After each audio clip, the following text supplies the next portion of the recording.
there's gonna be one right there. See the little hole? There he is. Oh, that's a good one, dude.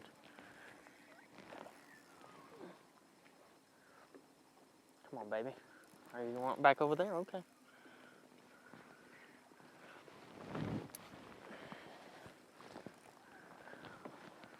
Oh, man. Come on. Please, Lord. Fish. God, this is a strong one.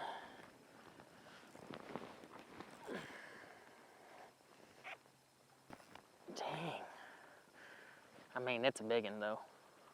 I don't know how big, but he's a pretty dang big one. There we go.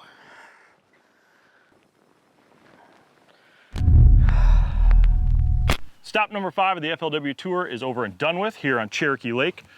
Tour champion Andrew Upshaw is back for more. I am. You know, I think I can move here. It's a very pretty place. A lot of really nice fish in it. I weighed in a lot of smallmouth this week. 18 to 20, actually. I still can't believe I weighed in largemouth, but you know what? I'm really glad I had them. Absolutely. You won this thing wire to wire, which is really impressive to do at this level. More impressive that you did it in your first tour win. You know, I think every day I made a really good game plan and executed that game plan, and it's a phenomenal experience, and honestly, like, there's just no words to describe it. It's just the craziest thing ever. Well, I tell you what, we're gonna go break down that game plan, talk about the decisions you made to get that big check and that trophy, and we're gonna go have a little bit of fun. So let's rock. Let's do it.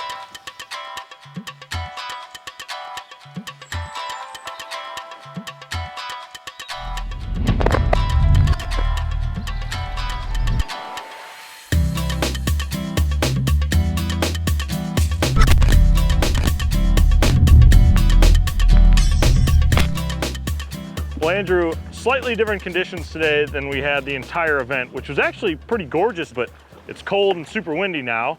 So we found a little stretch. I guess we're kind of mid-lakey, yeah. But this is the kind of stuff you were targeting for them bedding smallmouths. Yeah, you know, what I wanted to find was places that turned off the main lake, that were kind of out of the current, a little more protected.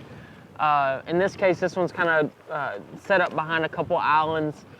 And if you notice in the water, you've got isolated boulders out in front of the main set of rocks. So not all banks were created equal this week. What I wanted to find was those a little more sheltered places, but with boulders and holes that were out away from the rock formations. Gotcha. And you know, there's quite a few banks you could go down that you really didn't have that as much, or they were more exposed. So like what I did throughout my 3 days of practice was to really dissect exactly where the majority of the smallmouth were spawning.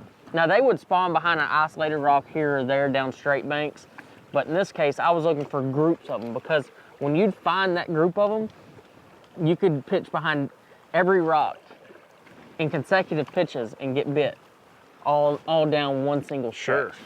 Well, no doubt, like in the tournament, watching you, I watched you pretty much every day. I mean, you would have these stretches where it'd be like, I mean, you're pulling fish, may not be keeper fish, or ones that would help your bag, but you're pulling them off like every other flip. Yeah. I mean, it was pretty impressive, the volume of fish that got on this kind of stuff. Yeah, and I think a lot of it is there was only a handful of places that were truly protected from current. And you know, the smallmouth, you wouldn't really think this lake is much of a current place, but they pulled this lake down so much before we got here. I think these fish got a little skittish as far as spawning on true main lake stretches. Ah, I got you. And I think that they really set up on this more protected stuff this time. So then we just take this wacky rig, this little Ocho, striking Ocho, and just pitch it around the rocks. So if you watched most of the guys, they were staying way back making casts. Well, yeah, we're all pretty accurate casters. But in the case of these bedding smallmouth, what I was doing is I was moving my boat up, just like we're doing here. I was getting on the outside edge of the initial boulders that I saw, and I was pitching way back up in places where I visually could think a fish would be spawning. Because, you know, my number one thing is I like to sight fish. Absolutely. You know, I like to fish for spawners. And so I would take this thing and I was just pitching it. I was just flipping it like flipping holes of grass. Yeah, okay. And I was really positioning my bait and putting it in the places that I didn't think anybody else was putting their bait. One other thing that I was doing was and I know you saw me do it a couple times, where I'd go through an area and I wouldn't get a bite, or I'd get a bite or two, and I'd go back through with the Ned rig. And if you don't know what a Ned rig is, it's just a little jig head. In this case, it's just a little football-shaped head with a weed guard.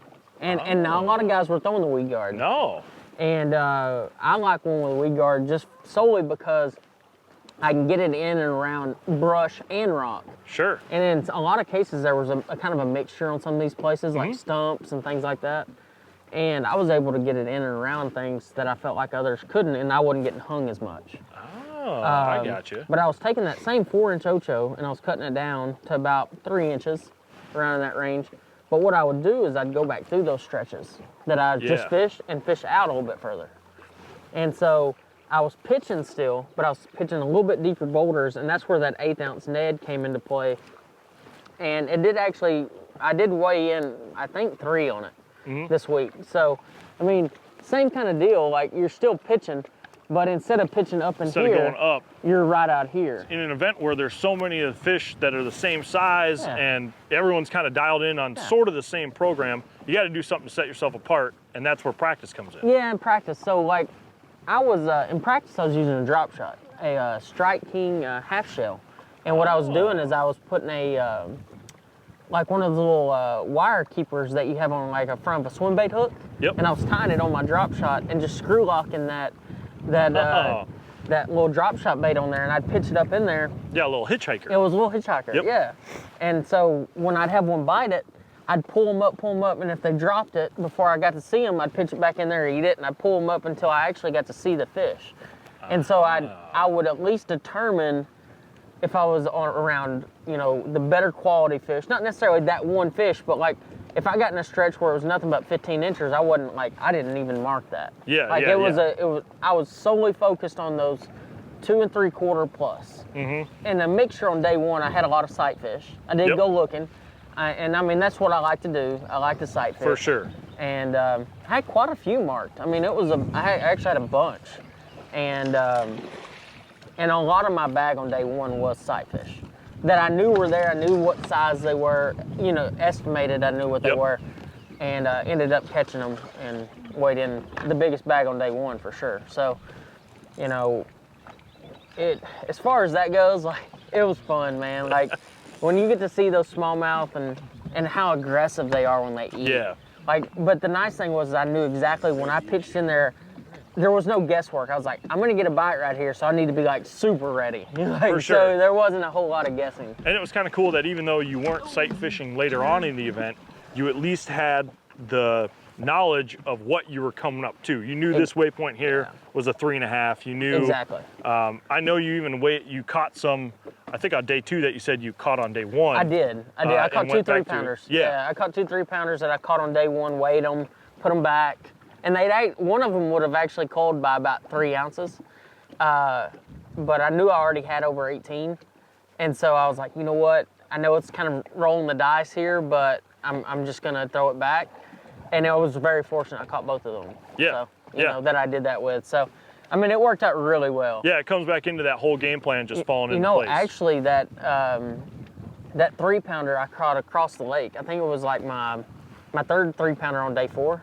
I caught it on day 2 and turned it back. And it was the only retread I caught on that day. So it kind of threw me off because I pitched in there. I bet I pitched in there like 15 times. It didn't bite, and I was like, well, it must be gone. Pitch, and there it was. 3 rocks down from where it originally was. So I don't know if it shifted was like, beds. man, I don't know what happened here, but I'm going down a few. Yeah, it moved down a few. It was just a wild week. You had to learn these places, these banks, and exact little turns and rocks and holes, because these fish would actually set up in the same holes. A lot of spawners, like even when you catch one, you could go back to that hole and catch another one. So they were utilizing a lot of the same beds. Yeah, and it was crazy because you'd watch guys go through an area and catch fish, and then another boat would come through and catch fish. And like you could physically tell just from watching that they were reloading and replenishing, especially on those first couple of days of competition. First couple of days, they definitely reloaded. By day 3 and 4, like it got really hard.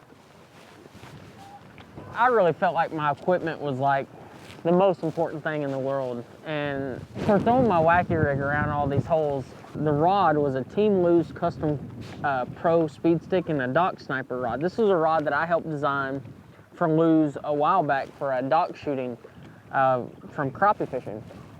But we made it to where you could do it for bass. Well, it's a 6'11" medium extra fast rod.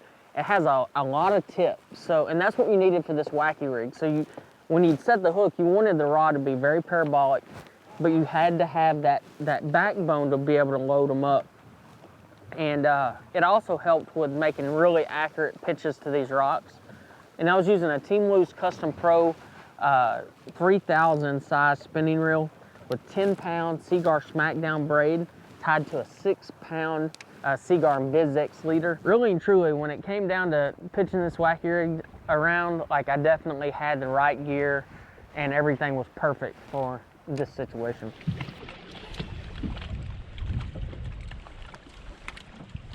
Oh, there's one. Oh, big one. You want a net, sir? No, I don't need that. Now this one would have been really good yesterday. Oh, that is a good one. Yeah.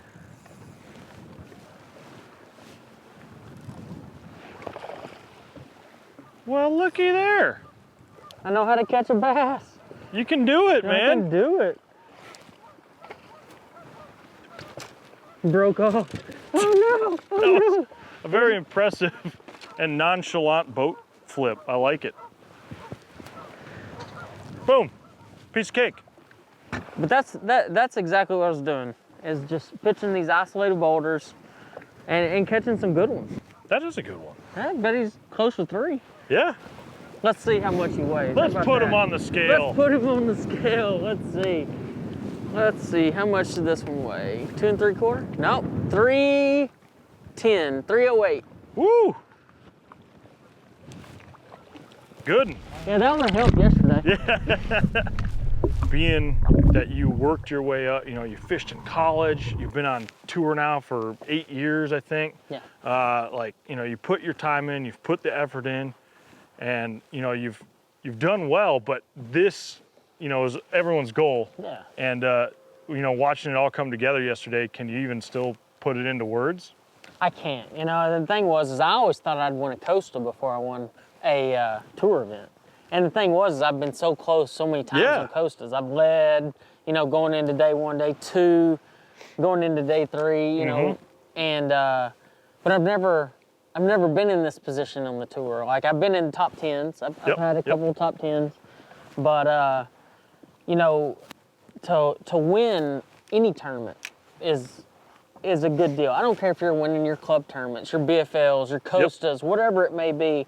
Like, you won. You were the best guy in that tournament that day. And to win it in a 4-day event, you know, 163 boats for 4 days, like, that's hard. Like, I mean, it gives me more respect for, like, a Brian Thrift or a David Dudley or Scott Martin. You know, how many wins that they have. Because I'm telling you right now, like, I was a ball of nerves. Like, I can't even begin to tell you, like, how nervous I was. And to see those guys just be like, oh, like, no big deal. Like, I'm leaving, going to the day. Like, whatever. It is kind of nonchalant for that. Yeah. And I'm like, I don't know how y'all do it. Like, I'm losing my mind over here. And, but the thing is, you know, we all kind of see them from the outside. But I think everybody, like, when you get in a position like that, nobody's super calm. Right. You always have this edge to you. Yeah, you can put a front on for... you know, but I think we all kind of have that front that we can put on if we need to. You know, your family was here, and that's a big deal. It kind of helps bring you, like, back home a little bit. To take it into perspective, like, I'm going into day 4 with the lead, biggest tournament, possibly biggest tournament win of my life, and we take a moment to skip a rock with a kid. You know, like, completely disconnect from everything else around you and zone out. Like, that meant the world to me, because I don't know if I've ever actually skipped rocks with him. We've always thrown rocks in the water and sticks in the water or whatever. But, like, I was skipping it, and he's like, oh, Daddy, he's skipping a rock. Like, he was just so excited about it. And it's these things that we kind of overlook sometimes that can be the most meaningful. Like, because I'll never forget doing that as much as catching those fish. For sure. Because Absolutely. I was still a ball of nerves on day 4. I wasn't as bad as day 3, but day 4 I knew what I had to do, and I wasn't doing it until the last 30 minutes. Late in the final day, you came to this deal right here. Yep. Made a couple key calls, and that pretty much helped lock the victory for you. Tell us what we're looking at here. All right, so right here, we're about a quarter mile from takeoff. And on the second day of the tournament, with about 2 hours left, I was like, you know what? I'm gonna go down by takeoff and I'm gonna find something secondary. I'm not gonna pitch boulders. I'm not gonna do any of that stuff. I'm gonna try to find something that's just kind of off the beaten path. And I started fishing these points. Well, I kind of got up to the next to this point and I used my Garmin Panoptics and I scrolled around on it and I found a group of isolated boulders on the side of the point. Oh. Not on the end. The end's out here, but the side of the point there was a handful, like 10 to 12 isolated boulders out there. And if you look up on the bank, you can kind of see what they look like. I mean, they're all about the size of a basketball, maybe a little larger. Yeah. Okay. And when I was down here, I caught a 3 1/4, a 3-pounder, and broke off the real big one that second day. I was like, you know what? This is gonna be my little secondary deal. And I caught quite a few other keepers around in this area. Well, on day 4, I decided at the end of the day, I was like, you know what? I'm gonna go to my secondary deal. I hadn't touched it. I didn't even fish it on day 3, And I pulled up here. I think I left up there with 45 minutes left. Yep, that's it. That's about and right. Got here with about 35 to 40 minutes left. And my first cast actually with a swim bait, with that Rage swimmer, I had one hit it and I missed it. And it pulled my swim bait down, so I changed swim baits, put a new one on. And a couple casts later, I had one hit it and I missed it. But the cool thing about smallmouth, you can drop it straight back down. Right. And the fish ended up eating it again, and it was that 3 1/2-pounder. And truly, that fish was the one that kind of sealed it for me, was that 3 1/2. Yeah. All right, let's freaking do this, man. Let's freaking do this. And then I caught a one almost 2 1/2 that caught a 2 1/4 that really sealed the deal. Yes. But because at that point, I mean, well, it was close. The second you got a limit, with everyone else, it was close all day. Yeah. That first coal, clutch. But like you said, that second one was, I mean, that was to me was like, yeah. Yeah. And as I was actually kind of almost like worm fishing this swim bait. I wasn't reeling it really, just kind of dragging it along the bottom. And when I'd hit one of those big boulders with that swim bait, I'd just stop it and just kind of like worm it over those boulders. Because the thing is that I'm assuming that some of these are release fish. Now that 3 1/2 I caught, it did not look like a release fish. I mean, it was beautiful. Yeah. It was a beautiful fish. There we go. Oh, that's a good one, dude. Probably a smallmouth. There it is. That's what I was waiting for. Yeah. Yeah. Like, are you gonna do some smallmouth stuff? Not Jody's Do trolling you motor need some though. help? Nah, man. You sure you got it? No. You worked hard enough this week. You just stay there, and you can try to catch another one. We'll just let them run around, just swimming around. Trying to show off a little bit. That's a pretty good one. That is a pretty good one. Oh yeah. Kyle got him one. I'll grab him. I'll grab him. No big deal, I'll guys. grab him. Yeah. That's why you gotta do that. Why you gotta be like that. It's not as big as yours, but that's what a good host does. Ah. Boom. Look at that. Pretty one though. It is a pretty one. They're all pretty this week, man. I know. These Cherokee smallmouths. That's cool looking. Yeah, but that's, I mean, you're talking good quality on that spot. Look how clean that fish looks. Yep. He hadn't been in a live well. And like you said, I mean, he's just hanging out, getting ready to spawn, maybe spawned at some point. I don't. Yeah. These Tennessee smallmouth, they're just long and lean and Yeah, they're long angry. and lean. Yeah. I think with this fish, heck of a job this week, dude. Thanks, buddy. I appreciate It was fantastic event for you. You executed flawlessly, and you are now a tour champion. I'm gonna keep saying it. Yeah, good. You can keep saying it. That'd be great, buddy. Well, let's get her back, and let's get rolling home. All right, sounds good. I'm gonna make another cast though.